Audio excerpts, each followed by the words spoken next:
Cunnus thee, how are ye? Welcome to the Candlelit Tales podcast.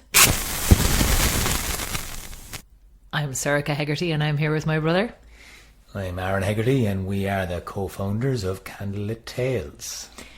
We tell old Irish stories set to music and we have a little bit of a chat about them afterwards.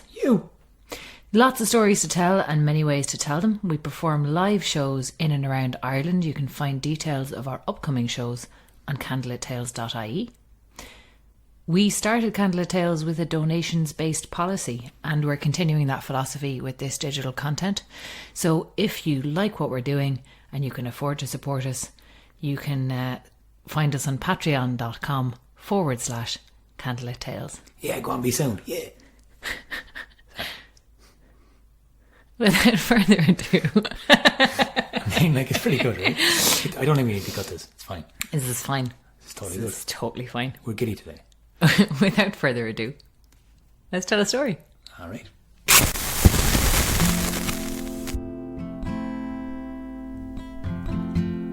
The Dream of Angus Og. Angus Og was known as the god of love. His mother was Boann. She had met the great, the beautiful, the brilliant, the Dagda, and spent one day with him. She conceived a child and gave birth to him all in a day because the Dagda had put a spell on the sun to stay in the sky until that day was done. For they only had one day in each other's arms and they made it last. They made it a long, long time. And so Angus was born out of this union between these two that loved each other so much. And his mother was the god of the river Boyne, that flows around Brún na Boyne, her home ground, and it was Angus's charge to bring the beloved dead to their resting place beyond the veil. So, he was known as the god of love for another reason, because he was so damn lovable. People just fell in love with him. Men and women all fell to their knees crying out to please Aonghus Og, and he simply loved to be loved, and so he spread his love around. He seemed to walk as if on air, seeming to dare to look into anyone's eyes with a heart open with surprise. He'd be met as people would fall head over their heels in love with him. But he never felt that pain, that rush, that feeling of unrequited love.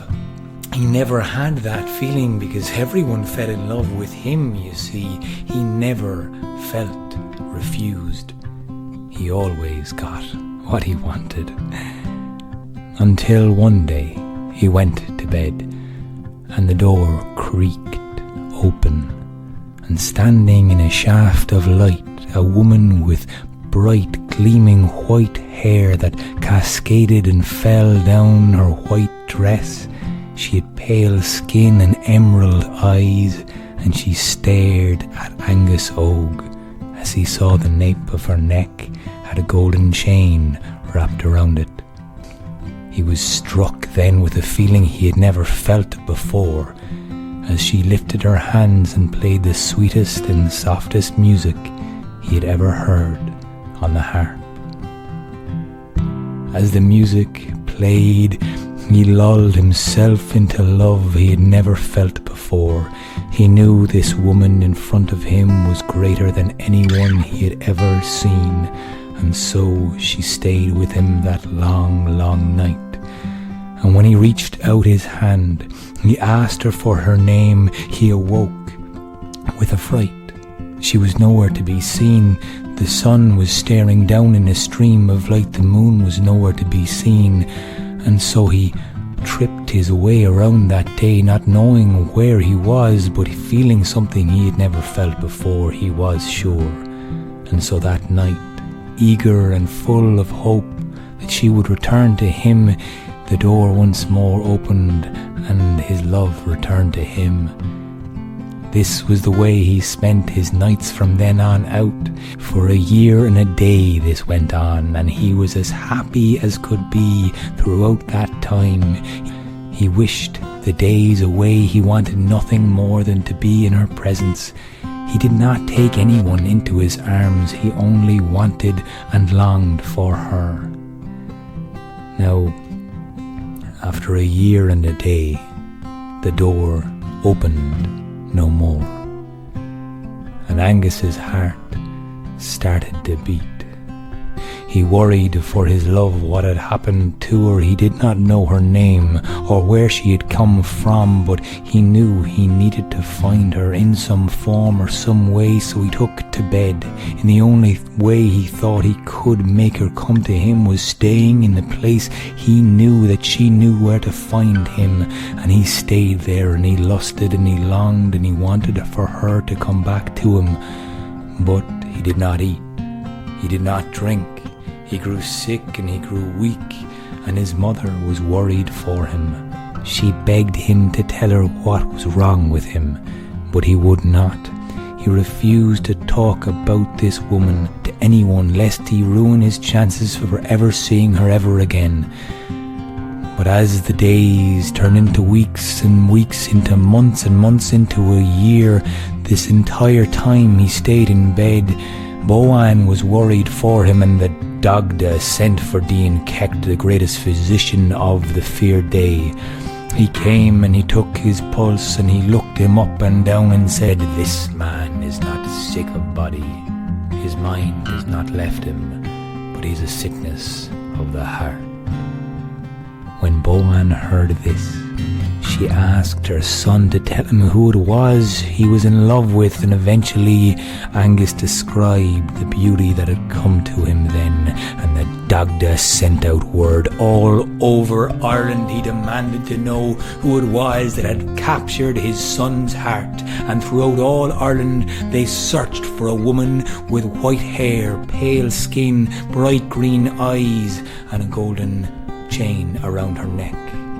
But no one knew who this was until Darragh called. He said he knew exactly who this was. Darragh knew all of the things on the good side and the bad side of life. He called Aonghus Og down to Munster. He said he must go down to Loch Buail Dragoon, the lake of the dragon mouth. This was where he told Aonghus Og his woman would be waiting for him. He knew the description. He knew this woman. This woman was the daughter of a druid, and she surpassed his magic. She had her own. She had great spells. She had her own magic. She had her own power, and she had refused to take any man as her husband that would take her away from the water. And so she had called up a magic from deep below the earth, a magic to stop any man from taking her away from the water's edge, and she would remain locked fast to Loch Buail Dragoon for a year and a day. And after that time was spent, she would transform into the form of a swan, and she would fly over Ireland, visiting all the lakes and all the waterways between this world and the next, and no man could ever take her away from Loch Buail Dragoon. And this was the warning Aonghus Og was given as he saw a wedge of swans flying over Loch Buail Dragoon, chained in pairs with silver chain, bar the first, bar the one that was leading their way. She was flying with outstretched wings, gliding over the air with a golden chain wrapped round her long white neck. Angus Og knew exactly what to do there and then. He left Luckboyle Dragoon. He went and he gathered all of the herbs. He met with all of the wise men, the druids then, that would tell him how to break that spell, or perhaps how to match her magic, to take her away from the lake. No one knew what he was doing as he gathered herbs, made his potions, cast spell on spell on spell, and Angus Og was lighter than air as he walked the length and breadth of Ireland, gathering what he would need for the following year. A year and a day went by and he returned to Luckboyle Dragoon, and there a host of men and women gathered then to see him face this woman whose name was Care, the daughter of a druid that would not leave a lakeside. And so they watched as Angus Og walked into the water, and once more a wedge of swans flew past, the beautiful moon hanging high in the sky, led by the one he knew to be Care, with the golden chain wrapped around her throat. As she landed, a plume of feathers erupted around her, and as they fell, the eyes of everyone there locked fast on her pale, beautiful skin. This was Care, the most beautiful woman they had ever seen. She walked towards Angus Og. She nodded and smiled, a smile that seemed to say so much more than any words could. She seemed to say, "What took you so long?" And Angus Og leant forwards and poured his potion onto the water's edge. He crushed the herbs in his hands as he sprinkled them onto the water, and then he leant towards her. Kissing her, he spoke soft words, seeming to be a prayer or a spell. But whatever way he uttered those words, the magic seemed to be summoned from the earth below. As the water bubbled, near boiled, it slipped around their ankles and covered their bodies head to toe, and the water splashed off of their skin. And then in the din and the noise, the people could not believe their eyes as the water turned to feathers, and they now saw two swans staring at one another. As they began to run off the surface of the water, they spread their wings and began to fly high into the sky as they left Luckboyle Dragoon forevermore, together, to fly around Ireland's waterways, together forever, with Angus Og and Care.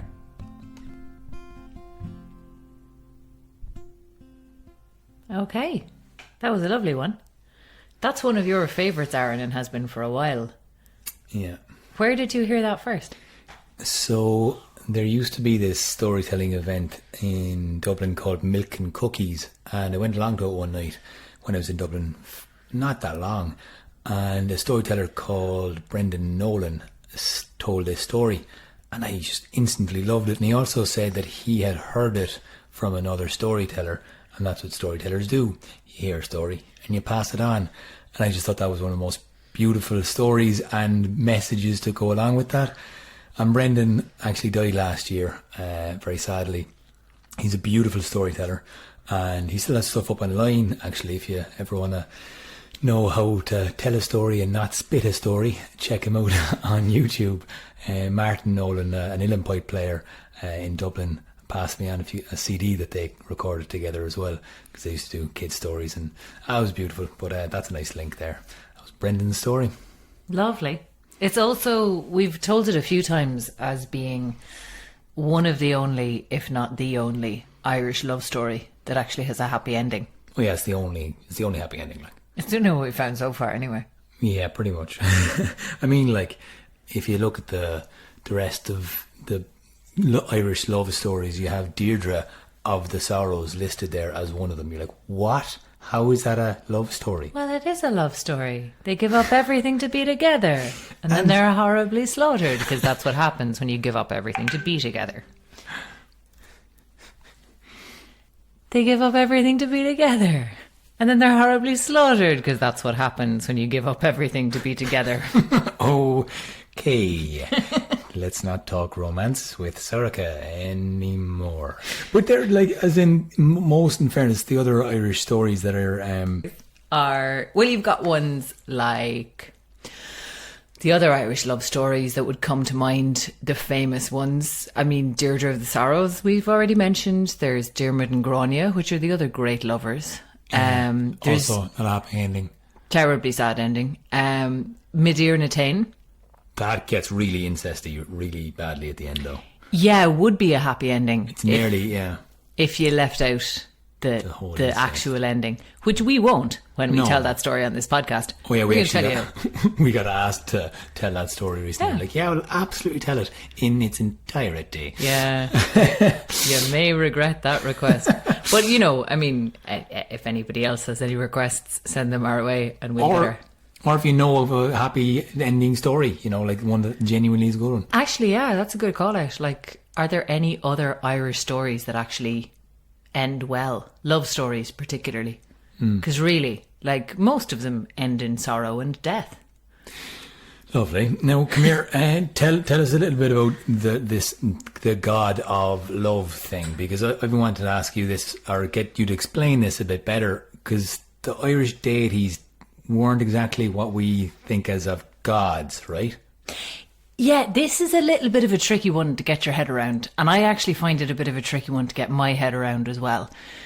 And this is partly because we're missing so many bits in Irish mythology. Because the myths were written down by Christian monks, a lot of the time it's kind of hard to reconstruct how people actually thought of things.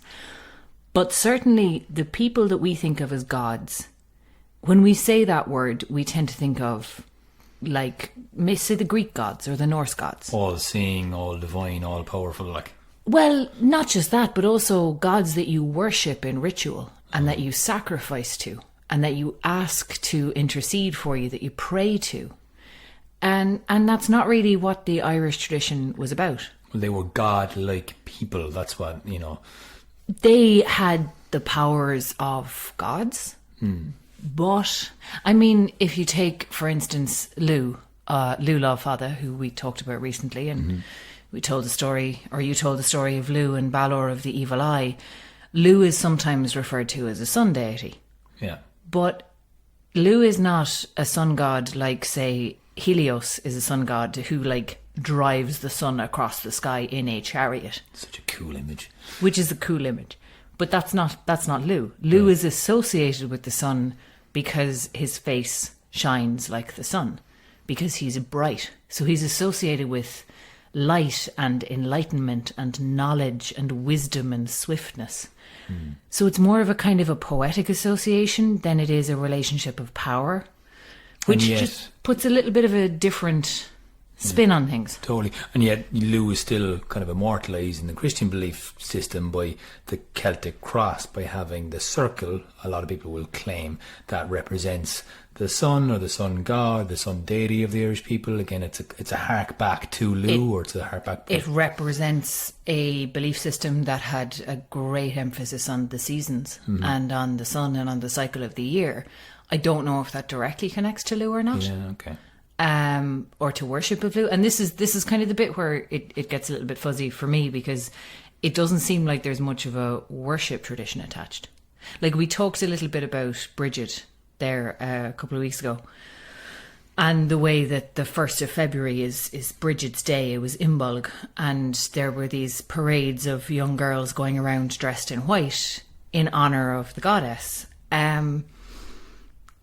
That's more the kind of thing that you get these kind of reenactment rituals rather than kneeling down and praying to, or burning sacrifices to, or petitionary prayer. It's more about the cycle of the year and certain rituals that take place at certain times of the year, and certain stories as well that are told at certain times of the year. But you still have the fires lit up, and the festival of the fires in Ishnock. You'd have the lighting of the fires for Beotna as well.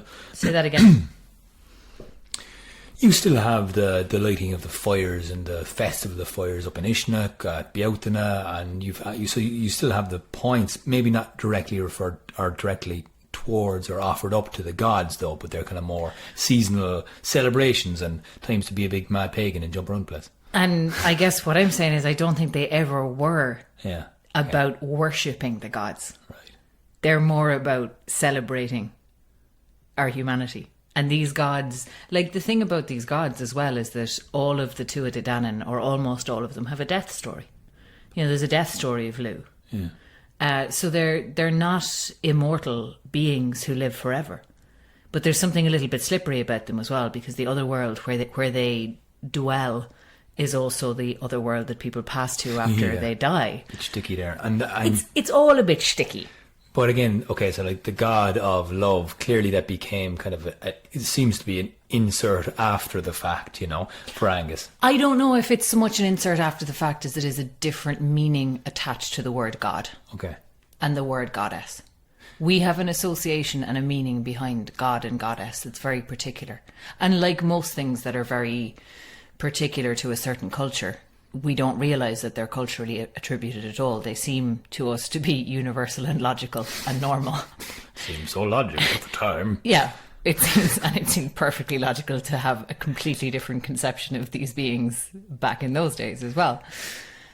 But Angus, in relation to love, I think what's really interesting about Aonghus Og is his dwelling place at Brú na Bóinne is a series of passage tombs. And there's two stories that I think of when I think of Angus and love. Aside from this one that you just told, there's the story of him giving Diarmaid Ó Divna the love spot, the Bolshurka, which causes the poor fella no end of trouble. In fairness, like, it's a terrible gift. Like, here now, like, everyone who sees that spot on your forehead is going to fall helplessly in love with you. I know, we could all do without that, like. And it causes Diarmaid fucking no end of hassle. But the other association with Aonghus Og, connected to him being a loving god or a god of love, is that it was his responsibility to bring the beloved dead to their resting place at Brú na Bóinne. Yeah. Which again is you're not talking about romantic love there. So he certainly is a god of romantic love, but he's also a god of other kinds of love. Just being great and sound and lovely type of love. Well, like after Diarmaid is killed, Aonghus Og brings him to Brú na Bóinne and used to wake him up for chats from time to time, like so they could hang out. Of course he did. That was Diarmaid's afterlife, was hanging out with his mate Angus in Newgrange, like. So okay, so come here. I heard this story first of all, and we told it for actually a couple of years, with a slightly different ending than we've kind of landed on now. We did. We had an ending, which was, I think the Lady Gregory version was the first one that we had, which was from Cuchulainn of Muirthemne, her book about the Ulster cycle, because Maeve and Ailill are tangentially involved in one of the versions of this, in helping the Dagda find the girl's father.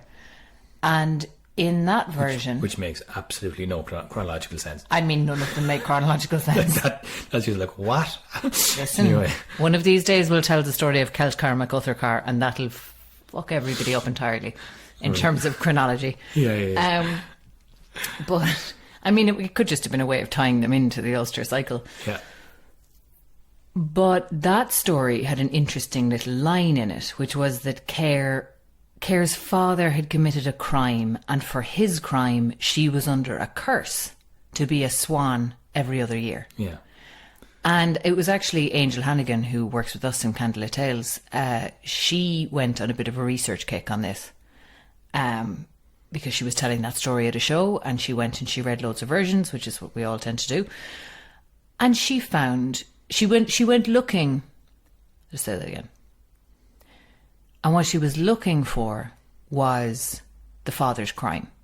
What exactly do you have to do to get your daughter transformed into a swan every other year? Whereas I was just like, yeah, that makes sense, cool, I'll go with it.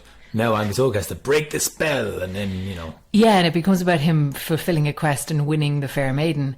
But she couldn't find the crime. What she did find was a different version, in which Cair is told, is described by... Yep.